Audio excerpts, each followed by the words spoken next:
Systurnar Magda og Dominika eru meira að minna að fæða hólmara og gesti þeirra.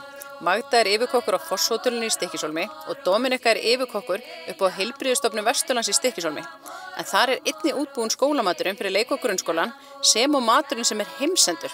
Við settum stiðu með þessum eldhressu systurum. Þið eru það bara að fæða meiri hluta íbúa. Þú ert með spítalan, dvalarheimilið, Ásbyrgi og svo matarsendingar út í bæ fyrir þá sem kaupa fá þjónustu. Og svo við gleymum ekki skólanum líka. Og grunnskólan. Gleymdum einu stykki grunnskólan. Stærsta það eru bara svona 140 manns. Já, það er nú bara eitthvað Já, sem pínu lítið. Og þú ert með hóteli. Og hvað eru margir að fara hérna í gegn? Það er náttúrulega misjafnt eftir sumri eða vetri en þetta Já, það eru 79 herbergi hérna og við vissum að tíma er alltaf fullt. Þannig það er alveg slatti. Hvernig stendur svo á því að þið endið á því að taka 2 stærstu eldhús Stykkishólms að ykkur? Já, við erum alltaf svo klárar. Það er bara þannig. Nei, ég er að tjóka. En það hlýtur að vera alltaf eitthvað gott sem við gerum, við erum hér. En það náttúrulega byrjar með því að Sumarleið Ásgeirsson, sem er matreiðslumistari, hann fréttir af mér að ég var fyrst komin, að það var hérna einn larukokkur sem var að í rauninni fara hundarna skiluru í skelvinslunni. Já, þið byrjaði að vinna á vertíð í skelvinnslu. Já, ég var búin að vera í 4 ár held ég, skelvinnslu og rækjuvinnslu, sem var líka æðislegur tími, mjög gaman. Hann fréttir af mér og hann dregur mig til sín og við fórum að gera einhver svona verkefni upp í tónlistarskóla saman og svo svona smátt og smátt fór ég að vinna hjá hann og hann bauð mér vinnu og við unnum saman og hann kendi mér alveg heilan helvítis hellingsskilji. Það er alveg helst með mér. Og svo Dominika líka, þannig að hann á í rauninni okkar alla, bæði Summu og Hrafnhildur, sem kona hans, þau voru reka 5 fiska. Þannig hann segir það, við erum bara, hann eigi okkur. Hann á okkur báða, sko. Það er nú hægt að verri eigandi en... Ég á þær, segir hann bara oft bara þess. En sko, þú kemur hérna til Íslands og ert að vinna eins og segja, hvenær kemur þú? Ég kem... Hvað mörgum árum á eftir? Ég kem 95. Og ég kem 99 á 2000 fyrsta skipti, sem ég var bara að vinna 6 mánuði, já, í skelvinnslu. 6 mánuði fór ég svo að klára skóla þegar ég var í kokkaskólanum, tók ég pásu á 6 mánuði. Kláraði ég svo skóla og byrjaði svo bara að vinna á barnum út í Pólandi. Og svo það kom bara surprise, ég var ólétt og það er bara, það er ekki vinna fyrir svona unglingar úti.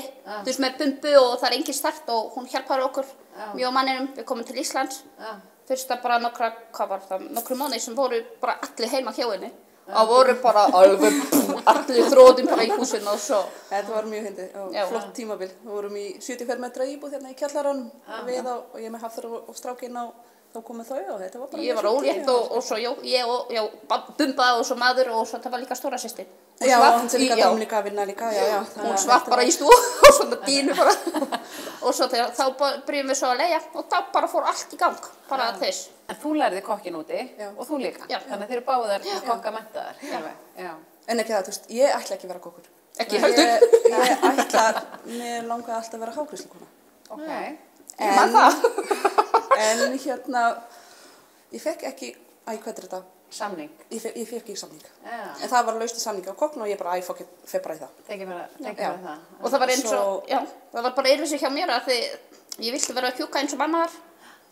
Og skólið sem var, það var ekki ástafnum og ég nefndi ekki að keyra milli bæinn. Og svo þá hvað ég á að kenna læra? Og það var eða bara kokkur eða bakari. Ekki bakari, þá bara. Svo var það líka mjög fyndið að ég fór í kokkar, ég verði að segja það. Að ég fór í kokkarskóla og svo satt ég átti alltaf bækur og allt, þú veist, bara námsefni og alltaf sem hann skrifar og teiknar hérna hvernig það voru úbeina nauta og whatever. Þetta var mjög fyndið og hún fór í kokkarskóla sem bara gott og vel og svo eftir einhvern ár fer ég heim til Pólans og fer upp í Rísi, það voru geymdar allar bækur, allt bara drastið, þú veist hvernig það er upp í Rísi á geymslunni. Og fórum við að skoða það og ég opnaði svona gamla skápaleg þegar tek traslið mitt og svo opnaði ég svona verkefnabækunum. Það var hún að búin að klippa út mitt og bara líma í bækuna sína. Ég nefndi ekki Nákvæmlega, það er bara búið að vinna vinnuna. Og ég fór því bara, hvað ertu að gera? Þetta var bara tilbúið, okkur átti ég að gera þetta. Þetta var mjög fyndið. Voruð þið mikið mikið innan mat eða höfðu mikið áhuga á mat sem krakkar, þú veist, eða foreldrar ykkar? Við vorum reyndar mikið innanátt. Að þú veist, mamma var ótrúlega dugleg og ótrúlega dugleg að elda. Þannig að Það var best hjá mömmu. Já, við vorum, þú veist, hún var alltaf eldamat. Þú veist, alltaf, það var alltaf tveggja rétta mat, alltaf í hádeginu. Og svo það komu... Tveggja rétta? Já, það var alltaf. Alltaf súpa og svo aðrættur. Það var alltaf. Þannig að við lærum rosa mikið og hún alltaf bakar og mikið og henni finnst rosa gaman að gera kjöt. Alls konar bara alveg allt. Marinera og pækla og bara alveg allt hann. Fiskur. Og pabbi náttúrulega hefur líka mikið áhuga því sjálfur. Þannig við hefum með þess að koma hér til Íslands og við hefum heilgrillað grís. Sem á grillinu sem hann smíðar sjálfur hérna á Íslandi. Hjá strákunum hérna við BB. Alveg risa. Hvað var þetta stór? 20 kíló, 25 kíló grís. Þannig að þið eru kannski aldar uppið eins og svona, þú veist, það ekkert alveg sjálfgefið að pappinn komi til Íslands og smíði grill til þess að grilla heilt svín. Nei, alls ekki. Þannig að þetta er áhugamál líka. Já, og honum finnst þetta mjög gaman, mjög gaman. En við vorum hérna, Grísi var hérna på hótel í fiskikar, ég á ekki til fleira, stærra. En þetta 20 kíló bara alveg. Bara með haus og hala. Já, bara allt hana.